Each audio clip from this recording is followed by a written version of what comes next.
ጤና ይስጥልን ተከብራችሁ የሬዲዮ ቤተሰቦችና አድማጮች የዕለቱን ዜናዎችን እናሰማችኋለን። ዜናውን እናሰማችሁን ሀብታሙ አስፋና ታምሩ ገዳንን ባለንበት ሰዓት አቆጣጠር የዛሬ መስከረም 14 ቀን 2018 ዓ.ም ዜናዎችን ከማሰማታችን በፊት አርዕስተ ዜናውን እናስቀድማለን።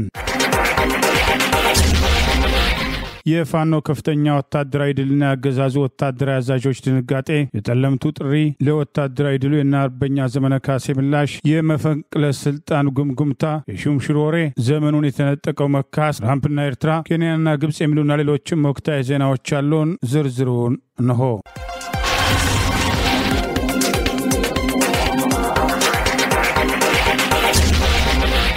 የአማራ ፋኖ ብሔራዊ ኃይል ምስራቅ አማራ ቀጠና ምኒልክ ዛሬ የተቀዳጀውን ከፍተኛ ወታደራዊ ድል ተከትሎ እነ ብርሃኑ ጁላ ያላሰቡት ድንጋጤ ውስጥ መውደቃቸውን ሜጀር ጀነራል ተብሎ ሰሞኑን የተሾመው ዘውዱ ሰጣርጌ የተሰጠው ማዕረግ ሊነሳበት ይችላል የሚል ግምት አለ። ድሉ የፋኖ ወታደራዊ እንቅስቃሴ የተጠናከረ መምጣቱ ማሳያ ነው ተብሏል። የአማራ ፋኖ ብሔራዊ ኃይል አፋባ ምስራቅ አማራ ቀጠና ምኒልክ በአምስቱም ኮሮች ዛሬ በተለያዩ አቅጣጫ ከንጋቱ 12 ሰዓት ጀምሮ ያደረገውን ውጊያ ተከትሎ በጠላት ላይ ከፍተኛ ሰባይና ቁሳይ ኪሳራ በማድረስ ድል የተቀዳጀ ሲሆን ዛሬ መስከረም 14 ቀን 2018 ይፋ የሆነውን ድል ተከትሎ የአብይ አገዛዝ ከፍተኛ ወታደራዊ አዛዦች ኤታማጆር ሹም ብርሃኑ ጁላን ጨምሮ ድንጋጤ ላይ መውደቃቸው ታውቋል። የቀጠናው ኮማንድ ፖስት አዛዥ ተብሎ የተሞካሸውና ሰሞኑን የሜጀር ጀነራልነት ማዕረግ ከተሰጣቸው መካከል አንዱ ዘውዱ ሰጣርጌ የተሰጠው ማዕረግ ሊነሳ ይችላል የሚል ግምቶች አሉ። ልዩ ስብሰባ መቀመጣቸውም እየተገለጸ ነው። የአማራ ፋኖ ብሔራዊ ኃይል ምስራቅ አማራ ቀጠና ምስራቅ አማራ ኮር 1 ምስራቅ አማራ ኮር 2 ላስታ ሳምነው ኮር ልጅ ኢያሱ ኮርና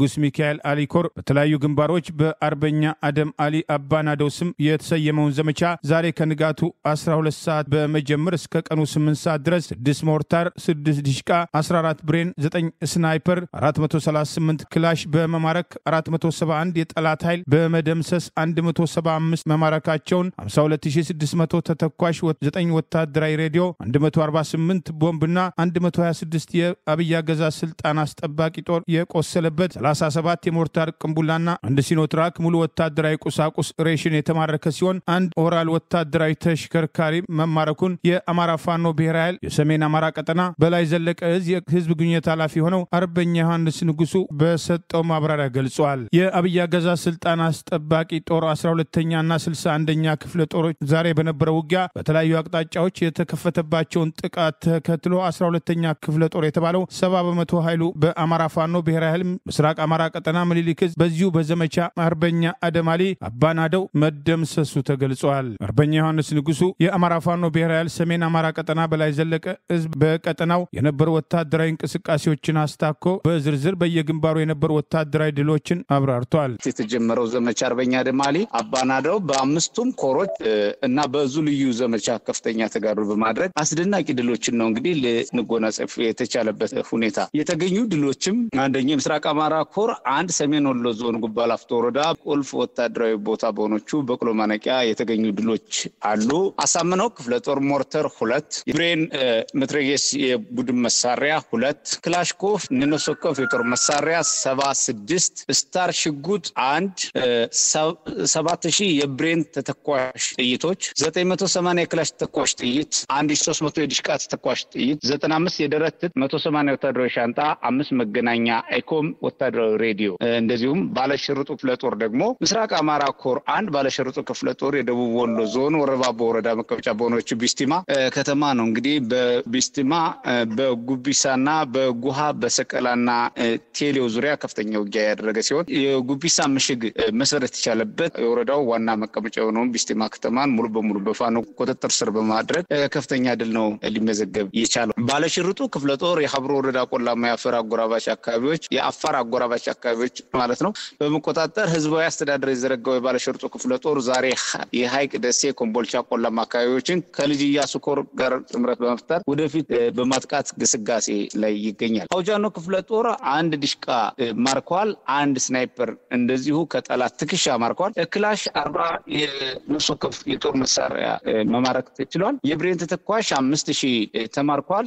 ክላሽ 3000 ተማርኳል። የወገብት 23 ያህል የተማረከ ሲሆን የክላሽ ካዝና 18፣ ኤፍ1 ቦምብ 10፣ የሞርተር ቅንቡላ 7 የተማረከ ሲሆን የተደመሰሰ አንድ ኮሎኔል 100 አለቃ ኢሳያስን ጨምሮ 282 ያገዛዙ ሰራዊት ተደምስሷል። ምርኮኛ የሆነ ደግሞ 18 ያህል የጠላት ኃይል ምርኮኛ ሆኗል ማለት ነው። የበቅሎ ማነቂያ አስተዳዳሪ አቶ አያሌው ዳሳለ ከነ ግብረ አበሮቹ ተደምስሷል።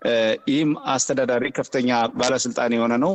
ሊደምስስ የቻለው ምኒልክ ህዝብ አድርገው የተቀናጀ ኦፕሬሽን ነው ማለት ነው። ለበኩል ምስራቅ አማራ ኮር 2 ሰሜን ወሎ ዞን ግዳን ወረዳ ወንዳሽ ከተማ በቁጥጥር ስር አውለው በተለይ እዚህ ከተማ ላይ በተደረገ አስደናቂ ተጋድሎ የተገኘ ድል ደግሞ ዞብላምባ ክፍለ ጦር 3 ዲሽቃ 8 ብሬን 130 ክላሽ 5 ስናይፐር 102 ኤፍ1 ቦምብ 282 ሞርተር እንደዚሁም 120 ሚሊ ሜትር ሞርተር እንዲሁም የሞርተር ቅንቡላ 30 ኦራል ከነ ተተኳሹ ኦራል ተሽከርካሪ ወታደራዊ ተሽከርካሪ ነው። ይሄ ተማርኳል። 22000 በላይ ተተኳሽ ካላኮርማ ክፍለ ጦር 1 ዲሽቃ 2 ብሬን 2 ስናይፐር 89 ክላሽ የብሬን ተኳሽ 1500 የክላሽ ተኳሽ 2000 4 የአይኮም መገናኛ 50 የክላሽ ካዝና 36 ኤፍ1 ቦምብ 2 የሜዳ መነጽር ታጠቅ ክፍለ ጦር ወንዳሽ ላይ ከፍተኛ ተጋድሎ በተመሳሳይ ይበንዲ እንዳለ የአብይ አገዛዝ ስልጣን አስጠባቂ ጦር ከፍተኛ ወታደራዊ አዛዦች ኤታማጆር ሹም ብርሃኑ ጁላን ጨምሮ ዛሬ በምስራቅ አማራ ቀጠና ምኒልክ የደረሰባቸውን ወታደራዊ ሽንፈት ተከትሎ አስቸኳይ ስብሰባ መቀመጣቸውና ሰሞኑን 4 ጀነራሎችን ጨምሮ ለ66 ከፍተኛ ወታደራዊ አዛዦች ተሰጠ በተባለው ሹመት ከብርጋዴር ጀነራልነት ወደ ሜጀር ጀነራልነት ያሳደጉት በዚሁ ቀጠና ኮማንድ ፖስት አዛዥ የተባለው ባንዳው ዘውዱ ሰጣርጌ የተሰጠው የሜጀር ጀነራልነት ማዕረግ ሊሳብ ይችላል የሚሉ ግምቶችም ተከትለው ወጥተዋል። አብይ አህመድ በአማራ ህዝብ ላይ የከፈተውን ጦርነት ተከትሎ የጎጃም የጎንደር የሸዋና የወሎ ኮማንድ ፖስት አዛዦች የተባሉትን እነ መሐመድ ተሰማ ብርሃኑ በቀለን ጨምሮ ብዙዎቹ የሰሞኑ የማዕረግ እድገት ታልፏቸዋል። በአማራ ክልል በዝናብ እጥረትና ቀደም ሲል በሰሜኑ ጦርነት የተፈናቀሉ ወገኖች ለምግብና ለሌሎች መሰረታዊ ችግሮች መጋለጣቸውን ገለጹ። ለዝናብ እጥረት የተጋለጡ ወገኖችም አስተያየታቸውን የሰጡ ሲሆን እርዳታ በአግባቡ እየቀረበላቸው ባለመሆኑ ችግራቸው ከቀን ወደ ቀን እየተባባሰ እንደመጣም ለዶቼ ቬሌም ቅሬታቸውን ገልጸዋል። በተከሰተው የዝናብ እጥረትም እንስሳቱ ለመኖ እጥረት የተጋለጡ ሲሆን ከመንግስት የተደረገ እርዳታም በቂ እንዳልሆነ እነዚሁ ተፈናቃዮችም ተናግረዋል። በሰሜኑ የኢትዮጵያ ጦርነት ከትግራይ እንደተፈናቀሉ የተናገሩትም አስተያየት ሰጪዎችም በበኩላቸው የሚሰጠው እርዳታ እነርሱን ያገለለና ከቅርብ አካባቢዎች በድርቅ ለተፈናቀሉ ሰዎች እንደሆነም ይገልጻሉ።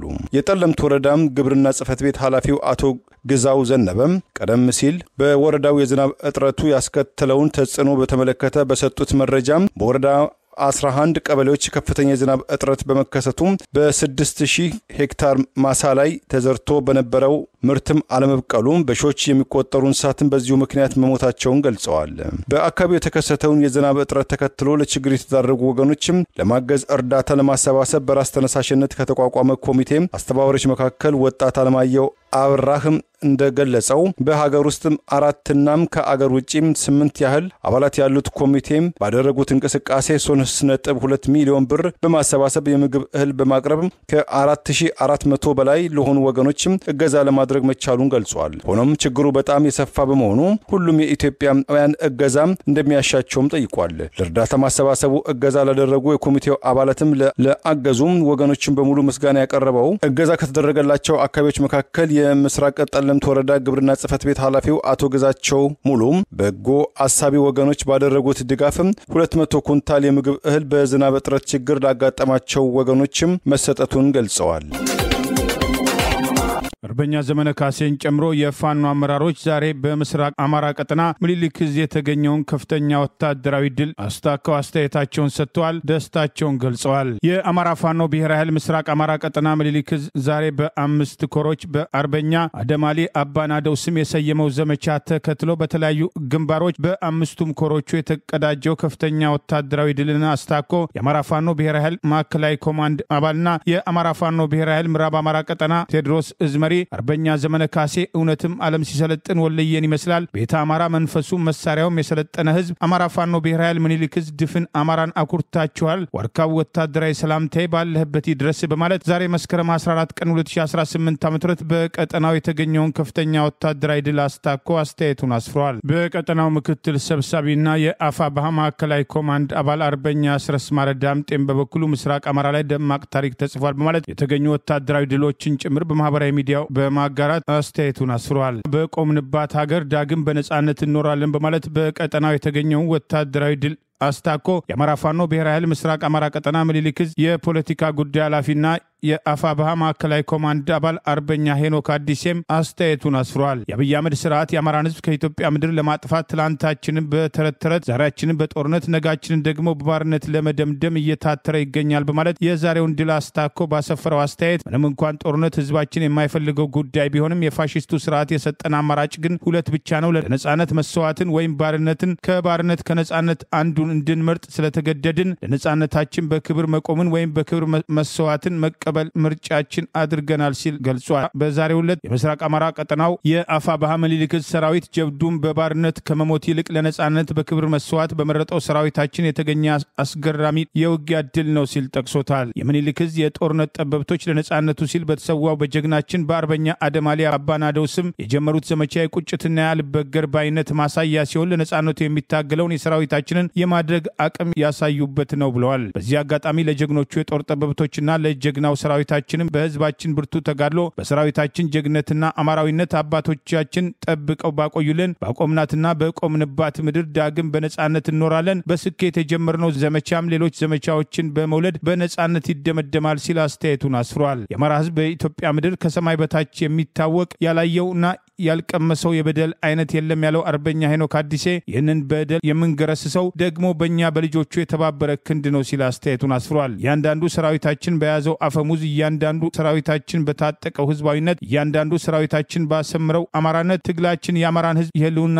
አደጋ በመቀልበስ በኢትዮጵያ ሰማይና ምድር ለአማራ ህዝብ ህልውና ዳግም ስጋት የማይሆን ስርዓትን በመትከል ይቀጥላል ሲል አስተያየቱን አስፍሯል። የአማራ ፋኖ ብሔራዊ ኃይል ሰሜን አማራ ቀጠና በላይ ዘለቀ ዕዝ የህዝብ ግንኙነት ኃላፊ አርበኛ ዮሐንስ ንጉሱ በበኩሉ ለውርደት የተፈጠረው ብርሃኑ ጁላ እንዲህ የተማረከም ፊልድ ማርሻል የሚለውን ማዕረግ ሲጠቀምበት አይሰቀጥጠውም። ሲዋጋ ውሎ ሲዋጋ አደረ፣ ተራራው ሁሉ በደም ሰከረ፣ ያሳምነው ልጅ አስመሰከረ በማለት የአማራ ፋኖ ብሔራዊ ኃይል አፋብኃ ምስራቅ አማራ ቀጠና ምኒልክ ዕዝ የሚየ ምኒልክ የድል መንፈስ የሰረጸባቸው ጓዶቻችን እንኳን ደስ ያላችሁ ደስ ያለን በማለት ዛሬ የተገኘውን ድል አስታኮ አስተያየቱን አስፍሯል። የአማራ ፋኖ ብሔራዊ ኃይል ምዕራብ አማራ ቀጠና ቴዎድሮስ ዕዝ ምክትል የህዝብ ግንኙነት ኃላፊ የሆነው አርበኛ ስቲበል አለሙ ዘሪሁን በበኩሉ ምኒልክ ዕዝ የትግላችንን አጨራረስ አመላካች ችቦ ለኩሶልናል፣ ክብር ለጀግኖቹን በማለት የዛሬውን ድል አስታኮ የበኩሉን አስተያየት አስፍሯል።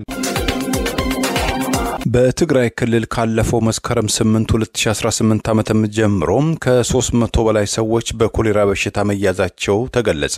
አብዛኞቹም ሰዎች በወርቅ ማውጫም አካባቢዎች የተያዙ መሆናቸውን በአውሮፓም ሲቪል ጥበቃና ሰብአዊ እርዳታ ኦፕሬሽን በእንግሊዝኛው ምህጻረ ቃል ኢሲኤችኦም አስታውቋል። በክልሉም 6 ወረዳዎች ማለትም በሰልዋም፣ ሳመረም፣ ሳይማይቲም፣ አዲያቦም፣ ማዕከለም አዲያቦ፣ አዲ አደሮና ዛና በሽታዎቹ በስፋት መታየታቸው ተቋሙ የሚከታተላቸው የአካባቢውን ባለድርሻዎችን በመጥቀስም ጠቁሟል።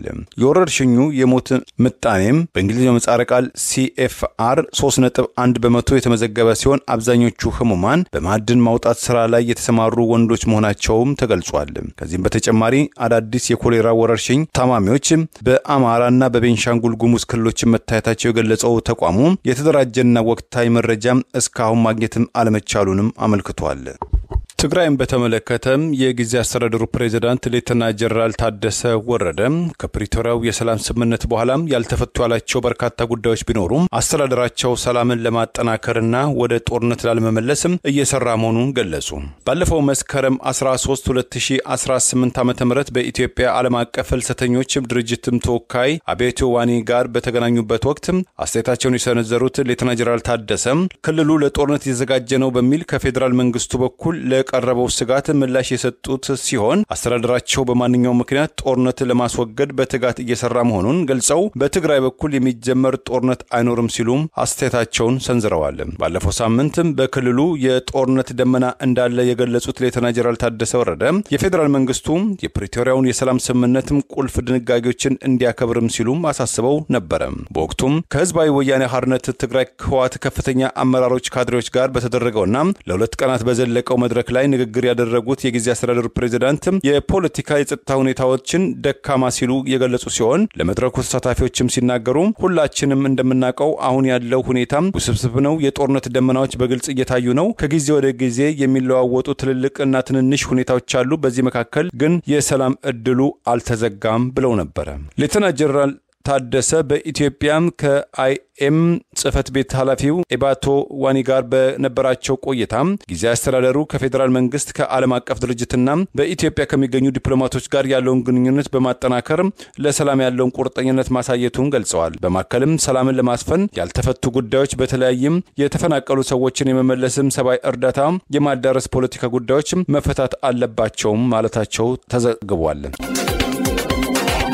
የፋኖ ወታደራዊ ጥቃት በሌሎች ግንባሮችም ተጠናክሮ ቀጥሏል። የአማራ ፋኖ ብሔራዊ ኃይል ምዕራብ አማራ ቀጠና፣ ሰሜን አማራ ቀጠናና ደቡብ አማራ ቀጠና የነበሩ ወታደራዊ እንቅስቃሴዎችን ተከትሎ ዛሬም ተጨማሪ ድል አስመዝግበዋል። የአማራ ፋኖ ብሔራዊ ኃይል ምዕራብ አማራ ቀጠና ቴዎድሮስ እዝ የ5ኛው ክፍለ ጦር ተወርዋሪ ኃይል ወርቅ አባይ ብርጌድ፣ የቡሬ ዳሞት ብርጌድ በጥምረት ዛሬ ከንጋቱ 11 ሰዓት ተኩል እስከ ጠዋት 2 ሰዓት ተኩል ድረስ ለአስጨራሽ ውጊያ በማድረግ ድል መቀዳጀታቸውን የአፋባሃ ምዕራብ እዝ ህዝብ ግንኙነት መምሪያ ዛሬ መስከረም 14 ቀን 2018 ይፋ ባደረገው መረጃ ገልጿል። በ5ኛ ክፍለ ጦር ምክትል ወታደራዊ አዛዥ 50 አለቃ መኳንን ታበጀ የተመራው ጦር አምበላ ላይ ንጹሃንን ሲጨፈጭፍና ሲዘርፍ የነበረው የአብይ አገዛዝ ስልጣን አስጠባቂ ተላላኪ ቡድንን ደምስሶ አበላን መቆጣጠር መቻሉን ገልጿል። በውጊያው ከጠላት የተማረኩ አንድ ብሬን ከነሙሉ ሽንሽኑ 8 የነፍስ ወከፍ አውቶማቲክ ክላሽ፣ አንድ ስታር ሽጉጥ፣ አንድ የስኬስ የተማረከ ሲሆን በውጊያው በርካታ ድሎችን ያስመዘገቡ መሆናቸውን ይኸው መረጃ ገልጿል። የአርመኒያው ስርዓት ተላላኪ አድማ ብተናና ሚሊሻ 13 በውጊያው የተደመሰሱ ሲሆን ከ25 በላይ መቁሰላቸውን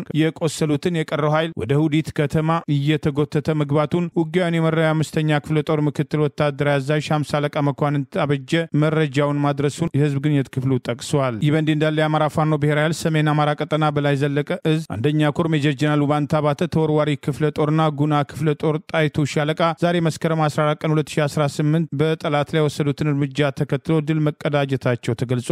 ያገዛዙ አራዊት ሰራዊት ከግንዳ ጠመም ተነስቶ ወደ ማህደረ ማርያም ሲንቀሳቀስ በሰባት ባጃጅ አብሪ መከላከያዎችን በማስቀደም ለቅኝት የወጣ ቢሆንም የሜጀር ጀነራል ውባንታ ባተ ተወርዋሪ ክፍለ ጦርና የጉና ክፍለ ጦር ጣይቱ ሻለቃ ከጠዋቱ 1 ሰዓት ተኩል ማህደረ ማርያም መግቢያ ጠጠሩ ላይ በደፈጣ ጥቃት ጠላትን ማንበርከካቸው የአማራ ፋኖ ብሔራዊ ኃይል ሰሜን አማራ ቀጠና በላይ ዘለቀ እዝ የህዝብ ግንኙነት ኃላፊ አርበኛ ዮሐንስ ንጉሱ ገልጿል። ከዚህ ቀጠና በተጨማሪ የአማራ ፋኖ ብሔራዊ ኃይል ደቡብ አማራ ቀጠና አሳምነው እዝ በፍቃዱ በላይ ክፍለ ጦር ያሳምነው ጽጌ ብርጌድ 5 ያገዛዙ ስልጣን አስጠባቂ ወታደሮች ከድተው እንደተቀላቀሉትም አርበኛ ዮሐንስ ንጉሱ በሰጠው በዚሁ ማብራሪያ ላይ በተጨማሪ ገልጿል። የአማራ ፋኖ ብሔራዊ ኃይል ደቡብ አማራ ቀጠና አሳምነው እዝ በፍቃዱ በላይ ክፍለ ጦር ያሳምነው ጽጌ ብርጌድ 5 የመከላከያ አባላት ከድተው ወደ ወገን ተቀላቅለዋል። በፍቃዱ በላይ ክፍለ ጦር አሳምነው ጽጌ ብርጌድ መስከረም 13 ቀን ነው በትላንትናው ዕለት 2018 ዓ.ም ሌሊቱን 4 አባሎች ነው እንግዲህ ከድተው ሊቀላቀሉ የቻሉት። እነዚህ የብልጽግናው ስርዓት ተቃውሞ ያሳምነው ጽጌ ብርጌድ የተቀላቀሉ የመከላከያ ሰራዊት 2 ጥቁርና 3 ባለ 2 እግር ክላሽ የያዙ ሆኖ በጥቅሉ ደቡብ አማራ ቀጠናን አሳምነው እዝን ያፋባሃ መዋቅር መቀላቀል ችለዋል። የአማራ ፋኖ ብሔራዊ ኃይል ሰሜን አማራ ቀጠና በላይ ዘለቀ እዝ ሜጀር ጀነራል ውባንታ ባተ አንደኛ ኮር ጉና ክፍለ ጦር የጉና ክፍለ ጦር ቃኝና መሐንዲስ እንዲሁም መቅደላ አምባ ብርጌድ የተወጣጣ ኃይል ነው። በዛሬው ዕለት መስከረም 14 2018 ዓ.ም ያገዛዙ አራዊት ሰራዊት ጧት ማህደረ ማርያም ከተማ ላይ ከተመታ በኋላ በድንጋጤ ከማህደረ ማርያም ወደ ደብረ ታቦር ከተማ እየሸሸ ባለበት ከቀኑ 8 ሰዓት እስከ 11 ሰዓት በደረሰ በነበረ የተደረገ ውጊያ የጉና ክፍለ ጦር ሰራዊት ገና መጫወቻ አካባቢ በወሰዱትና የደፈጣ ጥቃት ጠንካራ ምት በጠላት ላይ ማሳረፍ የተቻለ ሲሆን በጠላት የደረሰ ጉዳት በውል አልታወቀም። ድላችን በተባበረ ክንዳችን የአማራ ፋኖ ብሔራዊ ኃይል አፋባሃ በዛሬው ዕለት የተጎናጸፈው ድል የመላ ህዝባችን ድል ነው። በተለይም በምስራቁ የአማራ ቀጠና በምኒልክ ዕዝ ስር በዘመቻ አደማሊ የተገኘው ድል ከፍተኛ ድል በመሆኑ ደስታቸውን እየገለጸ ለሚገኘውና በተነሳሽነት በየአቅጣጫው በተከታትሎ እየቀጠለ ባለው ውጊያ የተሻለ ድል ተመዝግቦ ያገዛዙ የሚገረሰስበት ሁኔታ ተጠናክሮ እንደሚቀጥል በዚህ አጋጣሚ እናሳውቃለን። ድላችን በተባበረ ክንድ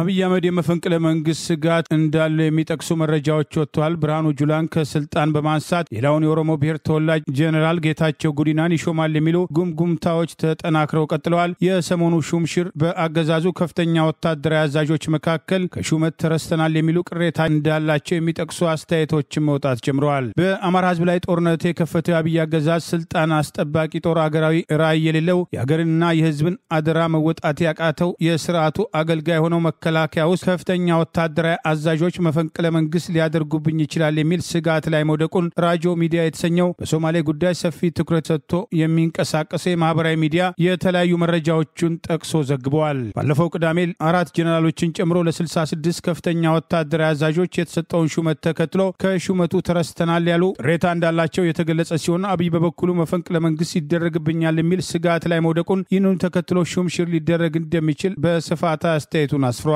የአገዛዙ ስልጣን አስጠባቂ ጦር አብይ አህመድ በከፈተው የእርስ በርስ ጦርነት በተለያዩ አቅጣጫዎች መወጠሩና ጦርነት ሰልችቶናል በቃን እያለ በተለያዩ ቦታዎች በየጊዜው ቅሬታ ከመግለጽ አልፎ አንዳንድ ግንባሮች ላይ እርስ በርስ እስከ መታኮስ በትንሽ በትልቁ የሚደረግባቸው ብሔር ተኮር ጫናና ለሹመትና ለሽልማት የሚታጩት ታማኝ የተባሉ በተለይም የኦሮሞ ብሔር ተወላጅ የአገዛዙ ወታደራዊ አዛዦች ከከፍተኛ እስከ መስመራዊ መኮንን ድረስ ከሌላው ወታደርና መኮንን የተለየ የአገር ባለቤትና የሰራዊቱ አዛዥና ናዛዥ ሆነው በየደረጃው የሚያደርጉት ተጽዕኖ እያደገ መምጣትም ለቅሬታዎች መነሻ ናቸው የተገለጸ ነው። በሌላ በኩል አብይ አህመድ ስጋት ላይ ወደቀበት ጉዳይን የተለያየ መረጃዎችን ጠቅሶ ይፋ ያደረገው ይኸው ዘገባ ከእናቶ ደመቀ መኮንን ሹምሽር ጀምሮ አገዛዙ በየደረጃው ሲያደርጋቸው የነበሩ እርምጃዎችን በመዘርዘር በዚሁ መረጃ ጠቅሷል። አብይ አህመድ የቀድሞ ምርኮኛና የአገዛዙ ስልጣን አስጠባቂ ጦር ኤታ ማጆር ሹም የሆነው ለመጀመሪያ ጊዜ ኦሮሞ ብሔር ተወላጅ ከፍተኛ ጄኔራል ፊልድ ማርሻል መሆን አለበት በሚል ከአቅሙ በላይ ስልጣን የተሰጠው ብርሃኑ ጁላ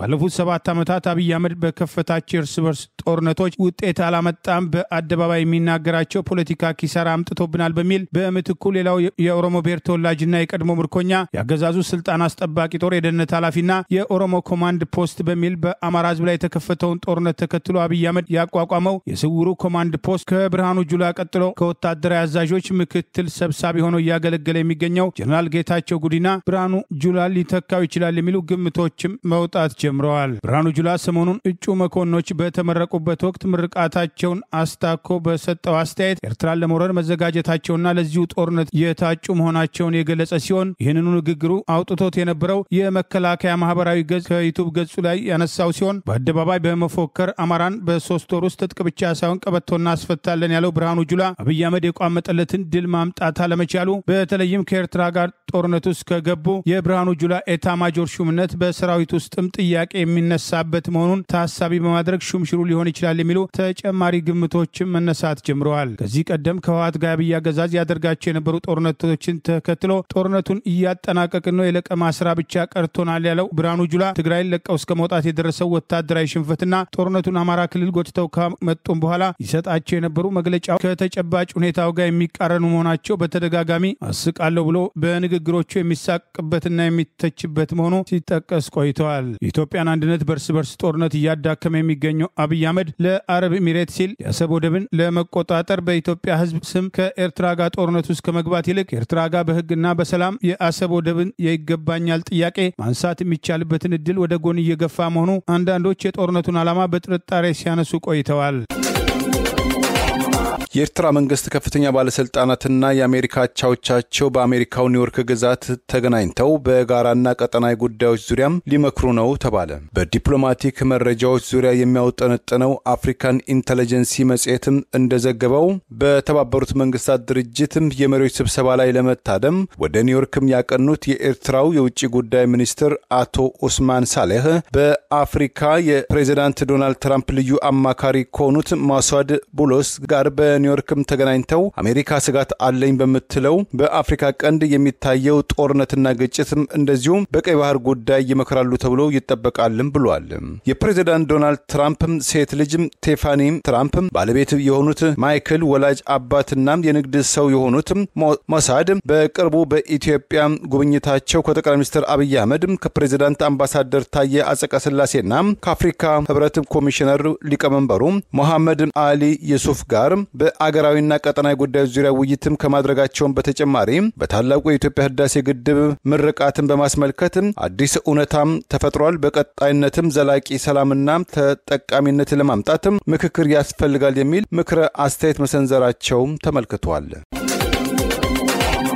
የጤና ባለሙያዎችን ንቅናቄ ወደ ጎን የገፋው አገዛዝ በጤና ባለሙያዎች ላይ እየደረሰ ያለውን ጫና ተከትሎ በፖለቲካ ውሳኔ ሳቢያ ብዙዎቹ ያለፈው ዓመት 12ኛ ክፍል ተፈታኞች የወደቁ ቢሆንም ካለፉት መካከል የሕክምና ትምህርት ለመማር ከዚህ ቀደም በከፍተኛ ውድድር ይደረግ የነበረው ዘንድሮ እንዳልተሳካና በአዲስ አበባ ቅዱስ ጳውሎስ ሆስፒታል ሚሊኒየም ሕክምና ኮሌጅ ሳይቀር በአደባባይ ለተማሪዎች ለመጀመሪያ ጊዜ አመልክቱ የሚል ጥሪ አስተላልፈዋል። የጤና ስርዓቱ እስካልተሻሻለና የጤና ባለሙያዎች ጥያቄ እስካልተመለሰ ድረስ ትውልዱ ከጤና ዘርፍ ራሱን እያራቀ ይገኛል። አገዛዙ በጤናው ዘርፍ ዛሬ ብቻ ሳይሆን ለዓመታት የሚቆይ ቀውስ እየፈጠረ እንደሚገኝ ተገልጿል። የኢትዮጵያ ጤና ባለሙያዎች ንቅናቄ ደሞዝ ጭማሪ፣ የጤና ሽፋንና የህዝቡ የጤና ስርዓት እንዲሻሻል ያቀረቡትን ጨምሮ 12 ጥያቄዎች አቅርበው ዛሬም ድረስ ምላሽ ያላገኙ ሲሆን ይህንኑ የስራ ማቆም አድማና የጤና ባለሙያዎች ራሳችንን መመገብ አልቻልንም፣ ቤተሰቦቻችንን ማስተዳደር አልቻልንም፣ የኑሮ ውድነቱና የሚያገኙት አነስተኛ ደሞዝን ምክንያት በማድረግ በአገሪቱ አቅም የደሞዝ ጭማሪ እንዲደረግላቸው ያቀረቡትን ጥያቄ በኃይል ለማዳፈን የሞከረው አገዛዝ የጤናውን ዘርፍ የበለጠ ጉዳት ላይ ይጥላል የተባለና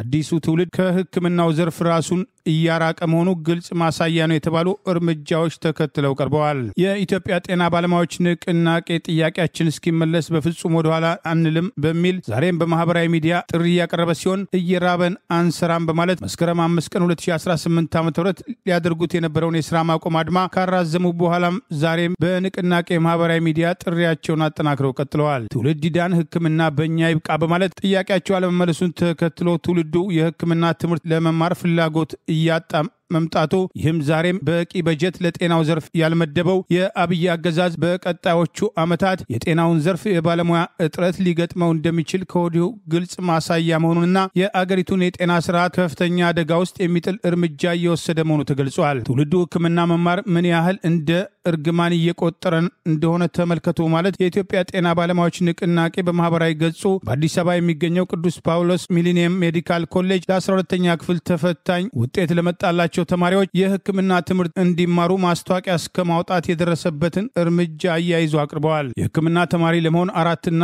ከ3.8 በላይ ያመጡ ተማሪዎች ብቻ ተመርጠው የሚገቡበትና በርካታ ጎበዝ ተማሪዎች ሕክምናን መርጠው የሚማሩበት በማህበረሰቡ ዘንድ የጤና ባለሙያዎች የነበራቸው ክብርና ዛሬ ራሳቸውና ቤተሰቦቻቸው መመገብ አቅቷቸው አገዛዙ ለጦርነትና ለብልጭልጭ ፕሮጀክት እንጂ ለጤናው ዘርፍ ከሌሎች የአፍሪካ ጎረቤት አገራት ጭምር እጅግ ያነሰ በጀት መመደቡ ለጤና ባለሙያዎች የሚከፈለው ክፍያ የአገሪቱን ተጨባጭ ሁኔታ ጭምር ግምት ውስጥ ያላስገባና ከጎረቤት የምስራቅ አፍሪካ ሀገራት ያነሰ መሆኑ ተደጋግሞ ሲጠቀስ የቆየ ሲሆን ለመጀመሪያ ጊዜ የሕክምና ትምህርት ለሚከታተሉ በመንግስት ስር ያሉ የሕክምና ተቋማት ተማሪዎችን የሚለምን ማስታወቂያ እስከ ማውጣት መድረሳቸው በቀጣዮቹ ዓመታት በሕክምና ትምህርት ተመርቀው የሚወጡ ተማሪዎች ቁጥር በከፍተኛ ደረጃ ሊቀንስ እንደሚችልና ይህም ደረጃ በደረጃ የአገሪቱን የጤና ስርዓት ከፍተኛ ችግር ውስጥ እንደሚጥል እየተገለጸ ነው። ኢትዮጵያ ጤና ባለሙያዎች ንቅናቄ ንቅናቄ ብቻ ሳይሆን መምህራንም የደሞዝ ጥያቄ ያላቸው ሲሆን በጋራ ጥያቄያቸውን አስተባብረው አንድ ላይ ለመቆም እየሰሩ ነው ቢባልም የመስከረም 5 ቀን 2018 የስራ ማቆም አድማ ለ2 ወራት መራዘሙን ተከትሎ ለመብታቸው የሚደረገውን እንቅስቃሴ ከማህበራዊ ሚዲያ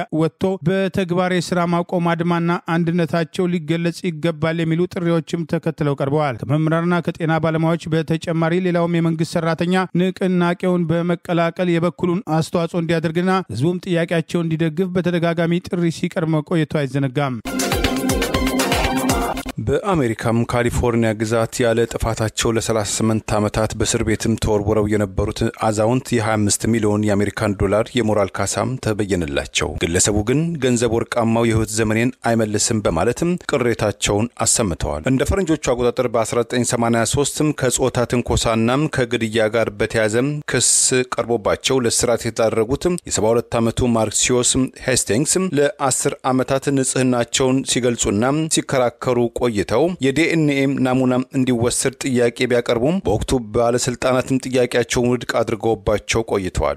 የዛሬ 3 ዓመት የዲኤንኤ ናሙና እንዲካሄድላቸው ይሁንታ ያገኙት ሄስቲንግስ በቀረበላቸው ክስ ነፃ መሆናቸውን የሚያሳይ መረጃ በመገኘቱ ክሳቸው እንዲሰረዝም ተወስኗል። ያለ ወንጀላቸው ለ38 ዓመታት በእስር ቤት ውስጥ የማቀቁት አዛውንቱ ሄስቲንግስ በሁለት የፖሊስ ባልደረቦችና በከሳሽ አቃቤ ሕግ ላይ በመሰረቱት ክስ በካሊፎርኒያ ታሪክ ያለ ኃጢያቱ ለረጅም ዓመታት በእስር የቆየ የተባለ ግለሰብ የ25 ሚሊዮን የአሜሪካን ዶላር የሞራል ካሳ እንዲሰጣቸው ባለፈው ሰኞ ከስምምነት መደረሱም ተዘግቧል። ባለፉትም 38 ዓመታትም ያጣውትን ወርቃማ ህይወቴም በገንዘብ አይመለስም አይተካም ያሉትም አዛውንቱ ሄስቲንግስ ይሁን እንጂ የረጅሙ ምስቅልቅል ህይወቴም ፈር እንዲዝ በመደረጉም ደስተኛ ነኝ፣ በቀጣዩም ህይወቴም ወደፊትም ለማስቀጠል የበኩሌን ጥረት አደርጋለሁ ብለዋል። በጠበቃቸው አማካኝነትም ባለፈው 2023 የካሊፎርኒያ ዳኛ ነፃ ሰው ናቸው ያላቸው አዛውንቱ ሄስቲንግ በአሁኑ ወቅት በደቡባዊ ካሊፎርኒያ ውስጥ የቤተክርስቲያን ንቁ ተሳታፊ በመሆን ህይወታቸውን እየመሩ እንደሚገኙም ጠበቃቸው ለመገናኛ ብዙሃን አስታውቀዋል።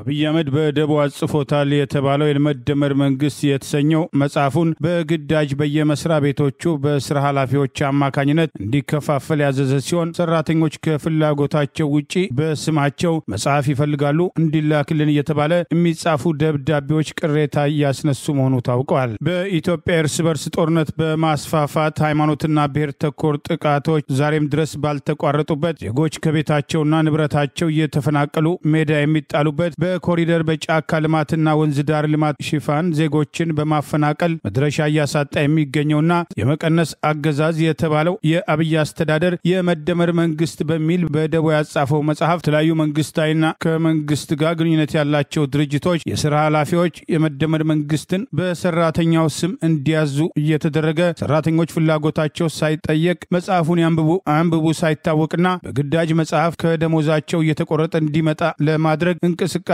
መጀመሩ ታውቋል። የተለያዩ ድርጅቶች የጻፏቸው ካሉ ደብዳቤዎች መካከል ንግድ ባንክ የጻፈው ደብዳቤ በማህበራዊ ሚዲያ እየተዘዋወረ ይገኛል። በሀገሪቱ ስልጣን ላይ ከወጣ ጀምሮ የእርስ በርስ ጦርነት በማስፋፋት ከሚሊዮን በላይ ንጹሃን ለሞቱበት ጦርነት ግንባር ቀደም ተጠያቂና በጦር ወንጀል ብቻ ሳይሆን በከፍተኛ የሰብአዊ መብት ጥሰት የሀገሪቱን ኢኮኖሚ ቀውስ ላይ በመጣል ብዙዎቹን ለድህነትና ለከፋ ችግር ያጋለጠው አብይ አህመድ በደቦ አጽፎታል የተባለው የመደመር መንግስት መጽሐፍ በአገዛዙ የፓርቲ መዋቅር ትእዛዝ የተለያዩ ድርጅቶች ለሰራተኞቻቸው እንዲያከፋፍሉ ሰራተኞቹ እንደፈለጉት ተደርጎ በየድርጅቶቹ ደብዳቤ እየተጻፈ ይሄው እየተፈጸመ መሆኑን ሰራተኞች ፍላጎታቸው ሳይጠየቅ በግዳጅ እንዲወስዱት የተደረገው የመደመር መንግስት የተሰኘው በአብይ አህመድ ስም ተጽፎ የወጣው መጽሐፍ ቅሬታ እያስነሳ መሆኑ ታውቋል። የኢትዮጵያ ንግድ ባንክ መስከረም 10 ቀን 2018 ዓ.ም የጻፈውና በተለያዩ ዲስትሪክቶች የተሰራጨው በየዲስትሪክቶቹ ለቀጠና የባንክ ኃላፊዎች ጭምር የተሰራጨ በሚገኘው በዚህ ደብዳቤ በአብይ አህመድ ተጻፈ ያሉት የመደመር መንግስት አዲስ መጽሐፍ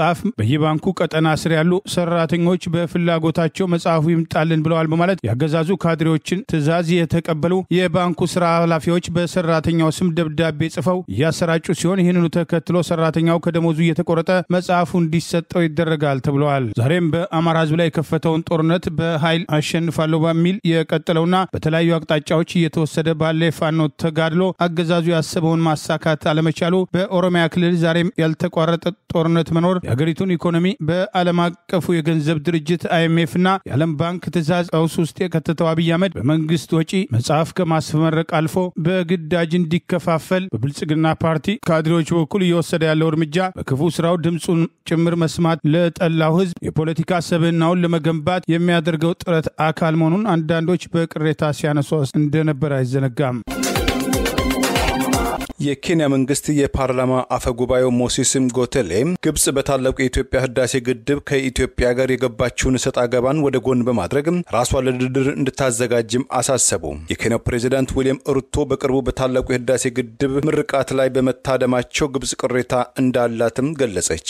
ዛሬ ናይሮቢ ውስጥ በኬንያ የግብጽ አምባሳደር ሀቲም ዮስሪ ሆሲኒ ያነጋገሩት አፈ ጉባኤው ሞሴስ በታላቁ የኢትዮጵያ ህዳሴ ግድብ ዙሪያ ያለው ውጥረት በብቸኝነት የሚወገደው በጋራ መመካከር ሁሉንም ባካተተም በመተሳሰብ የጋራ ስምምነት መድረስ ሲቻል ብቻ ነው ብለዋል። ከታላቁ የኢትዮጵያ ህዳሴ ግድብ አገራቸው ኬንያ ተጠቃሚ እንደምትሆን የገለጹት የኬንያው የፓርላማ አፈ ጉባኤ ሞሴስ ከግብጽም ጋር ቢሆን ጸብ እንደሌላቸው ገልጸው በታላቁ የኢትዮጵያ ህዳሴ ግድብ ዙሪያ ግብጽ ስጋትም ሲገባትም ጣቶቿን ወደ ኢትዮጵያ ላይ ከመቀሰር የተፋሰሱ አገራትን በመጋበዝ ምክክር ማድረግም ይጠበቃል። እኛም የቀጠናው አገራትም ከምንከፋፈል በአንድነት ቆም ተመራጭነት አለው የሚል አስተያየትም ሰንዝረዋል። በስተመጨረሻም ከሰላማዊ መንገድ ያፈነገጠ በተናጥል የሚደረግ ማንኛውም እርምጃም ዘላቂ መፍትሄ እንደማያመጣም ይልቁንም የአፍሪካ ቀንድን መረጋጋት ላይ አሉታዊ ተጽዕኖ እንደሚኖረው የህዝብ እንደራሴው አፈ ጉባኤም ሞሴስም አስጠንቅቀዋል። አገራቸው ግብጽ በታላቁ የኢትዮጵያ ህዳሴ ግድብ ዙሪያ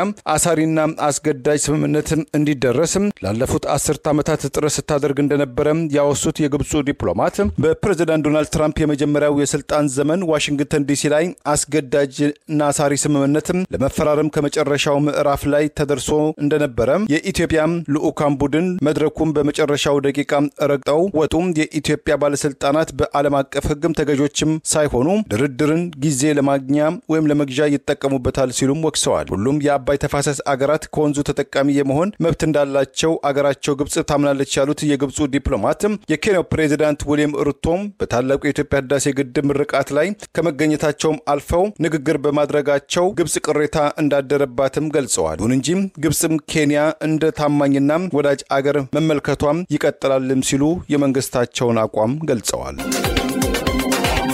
የሶማሊያው ፕሬዝዳንት ሐሰን ሼክ መሐመድ በአገራቸው በሰላም ማስከበር ላይ የሚሰማሩ የኢትዮጵያና የግብጽ ወታደሮች ወደ ግጭት ሊገቡ የሚችሉበት ምክንያት እንደሌለ በመግለጽ የውክልና ጦርነት በሶማሌ ምድር አይኖርም አሉ።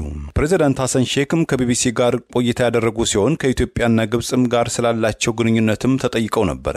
ኢትዮጵያ የባህር በር ስለምታገኝበት አማራጭ ያነሱ ሲሆን በተጨማሪም በሶማሊላንድ ጉዳይ ፈርጣማ አቋማቸውን አንጸባርቀዋል። ፕሬዝዳንቱ ፎከስ ኦን አፍሪካ ከተሰኘው የቢቢሲ ቴሌቪዥን ጋር በነበራቸው ቃለ ምልልስም በሁለቱ አገራት መካከል በሶማሊያ ምድር የሚካሄድ ጦርነት እንደማይኖርና ሶማሊያም ይህንን እንደማትፈቅድም አሳውቀዋል። የሶማሊያው ፕሬዝዳንት ሐሰን ሼክም በዚህ ቃለ ምልልሳቸው ኢትዮጵያና ግብጽም በሶማሊያ ውስጥ ግጭት ውስጥ ሊገቡበት የሚችሉበት እድል የለም ሲሉም የመንግስታቸውን አቋምም ገልጸዋል። ሁለቱ አገራት ወደ ግጭት መግባትም የሚፈልጉ ከሆነ በራሳቸው ሊዋጉ ይችላሉ ያሉት የሶማሊያው ፕሬዝዳንት ነገር ግን በሶማሊያ ምድር የሁለቱ አገራት ሰራዊት የሰፈሩበት ቦታም ተቀራራቢ ስላልሆነም ለግጭት የሚያበቃ እድል የለም ብለዋል። በግብጽና በኢትዮጵያ ወታደሮች መካከል በመቶዎች የሚቆጠሩ ኪሎሜትሮች ርቀት መኖሩን የገለጹት ፕሬዝዳንት ሼክ ሐሰን ግብጽ ኢትዮጵያን ለመረበሽ የምትፈልግበትን ምክንያት አይታየኝም፣ ኢትዮጵያም ቢሆን በሶማሊያ የሚገኙ የግብጽ ሰላም አስከባሪ ኃይላትን ለመረበሽ የምትሄድበት ምክንያት አይኖርም ብለዋል። ኢትዮጵያና የግብጽ ወታደሮች ሶማሊያን የጦርነት አውድማ የሚያደርግ የውክልና ጦርነት ማድረግ እንደማይችሉ ሶማሊያም ይህን በግዛቷ እንዲከናወን እንደማትፈቅድም አጽንኦትም ሰጥተዋል። የሶማሊያው ፕሬዝዳንት ሐሰን ሼክ መሐመድ ኢትዮጵያ የባህር በር ስለምታገኝበትም አማራጭም ከቢቢሲ ጋር መወያየታቸው ተመልክቷል። ለዛሬ ያሉን ዜናዎች እነዚህ ናቸው። ዜናውን ስታደምጡ ለቆያችሁ የህብር ሬዲዮ ቤተሰቦችና አድማጮች ምስጋናችን ይድረሳችሁ። የህብር ሬዲዮ ኦፊሻል ዩቲዩብ ቻናላችንን ሰብስክራይብ ያላደረጋችሁ ሰብስክራይብ በማድረግ በተጨማሪም የደውል ምልክቱን በመጫን የህብር ሬዲዮ ቤተሰብ እንድትቀላቀሉ በአክብሮት እንጋብዛለን። እንደወትሮ ሁሉ የህብር ሬዲዮ ቤተሰቦች ፕሮግራሞቻችንን ላይክ በማድረግ ሼር በማድረግ አስተያየቶቻችሁን በመስጠት አብሮነታችሁን እንድትገልጹ በአክብሮት እንጠይቃለን። በድጋሚ እናመሰግናለን። ጤና ይስጥልን። ቸር እንቆይ።